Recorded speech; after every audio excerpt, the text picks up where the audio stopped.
Warahmatullahi wabarakatuh. Kapan kali ini saya akan membahas tentang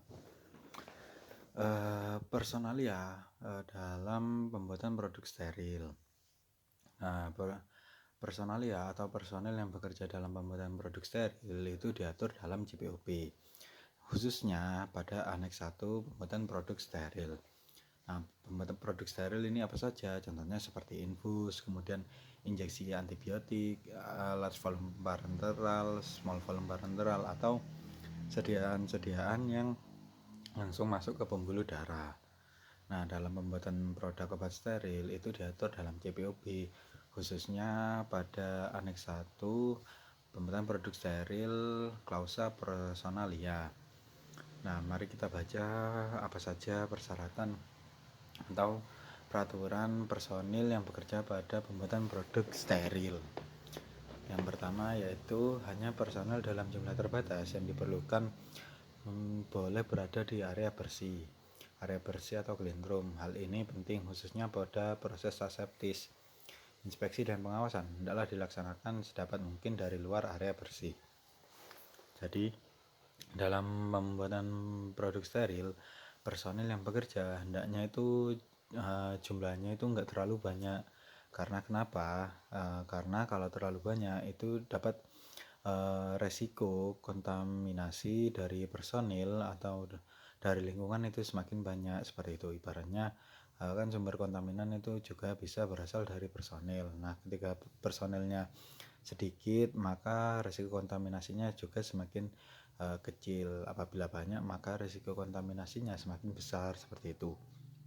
Apabila banyak pergerakan, maka secara enggak langsung itu akan berefek langsung pada lingkungan, di mana lingkungan akan menjadi terasa lebih panas. Nah, kalau banyak kan terasa lebih sesak, terus terasa lebih panas, yang mana itu dapat menyebabkan munculnya resiko kontaminasi. Kemudian yang kedua yaitu personel yang bekerja di area clean room dan steril hendaklah dipilih secara seksama untuk memastikan bahwa mereka dapat diandalkan untuk bekerja dengan penuh disiplin dan tidak mengidap suatu penyakit atau dalam kondisi kesehatan yang dapat menimbulkan bahaya pencemaran mikrobiologis terhadap produk. Jadi hendaknya personil yang dipekerjakan itu memiliki kesehatan yang baik, tidak memiliki penyakit menular, di mana contohnya seperti TBC. Nah, sebelum masuk ke kerja tentunya ada pengecekan untuk personil terkait pengecekan sanitasi, higien, dan kesehatan karyawan. Biasanya karyawan yang memiliki penyakit menular seperti flu, batuk saat itu tidak boleh dipekerjakan di area steril. Terus kemudian semua personel termasuk bagian pembersihan dan perawatan yang akan bekerja di area tersebut hendaklah mendapat pelatihan teratur, termasuk mengenai higien dan pengetahuan dasar mikro. Bila personel dari luar yang tidak pernah menerima pelatihan, misal kontraktor bangunan atau perawatan yang harus masuk ke dalam area bersih, perhatian khusus hendaklah diberikan dengan instruksi dan pengawasan. Jadi sebelum personel itu bekerja tentu wajib hukumnya personel itu mendapatkan training, baik itu sanitasi ruangan, terus higien, terus kebersihan diri agar personel itu dapat menjaga kualitas diri ketika bekerja dalam produksi obat steril.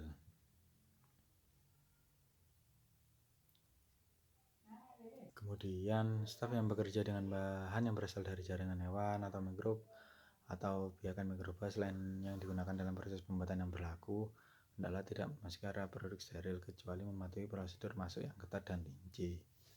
Kemudian standar higien perorangan dan kebersihan yang tinggi adalah esensial. Personel yang terlibat dalam pembuatan produk steril hendaklah diinstruksikan untuk melaporkan semua kondisi kesehatan sama seperti tadi, yaitu sebelum masuk perlu ada prosedur mengenai pengecekan kesehatan karyawan. Terus kemudian pakaian rumah dan pakaian kerja reguler hendaklah tidak dibawa masuk ke dalam kamar ganti yang berhubungan dengan ruang kelas B dan C. Untuk tiap personel yang bekerja di kelas A atau B, pakaian kerja steril dalam kurung disterilkan atau disanitasi dan memadai, hendaklah disediakan untuk tiap sesi kerja. sarung tangan hendaklah secara rutin disinfeksi selama bekerja. Masker dan sarung tangan adalah diganti paling sedikit pada tiap sesi kerja. Jadi pakaian rumah atau pakaian sebelum masuk kerja atau reguler atau pakaian non clean room, kami nyebutnya di industri farmasi, itu tidak boleh digunakan di pakaian kerja clean room atau area steril. Jadi pakaian khusus di area steril itu hendaknya tidak melepas serat, kemudian tidak menyulitkan atau tidak memberi kesusahan pada operator, kemudian dapat disanitasi atau disterilkan seperti itu. Jadi ada beberapa persyaratan khusus untuk persyaratan kerja di area steril, terutama operator yang bekerja di area aseptis, karena baju kerjanya itu wajib untuk disterilisasi terlebih dahulu. Kemudian harus teman-teman yang bekerja di area produk steril itu wajib menggunakan sarung tangan dan disinfeksi, biasanya menggunakan alkohol 70%. Jadi ketika selesai melakukan sesuatu itu diberi alkohol secara berkala. Penggantian dan pencucian hendaklah mengikuti prosedur tertulis yang didesain untuk meminimalkan kontaminasi pada bagian area bersih atau membawa masuk kontaminan ke area bersih. Jadi pencuciannya itu juga diatur, sabun deterjen yang digunakan itu persyaratannya seperti apa, terus kemudian apabila perlu sterilisasinya itu perlu diwajibkan atau menggunakan suhu tertentu dan tidak merusak baju steril. Terus kemudian peraturan selanjutnya yaitu arloji, kosmetika dan perhiasan adalah tidak dipakai di area bersih. Jadi aksesoris, arloji dan perhiasan itu tidak boleh digunakan di area bersih. Mengapa? Karena selain dapat menjadi sumber kontaminan, arloji, perhiasan itu dapat mempengaruhi faktor keamanan ketika bekerja, seperti itu. Kemudian ada kosmetika. Nah, kosmetika kan mengandung bahan kimia yang tertempel pada tubuh atau kulit. Nah, itu kan dapat mengeluarkan menjadi penyebab sumber partikel. Jadi rekan-rekan yang bekerja di pembuatan produk steril itu tidak boleh memakai kosmetik. Oke, sekian dulu pembahasannya kita lanjut pada video berikutnya. Terima kasih. Wassalamualaikum warahmatullahi wabarakatuh.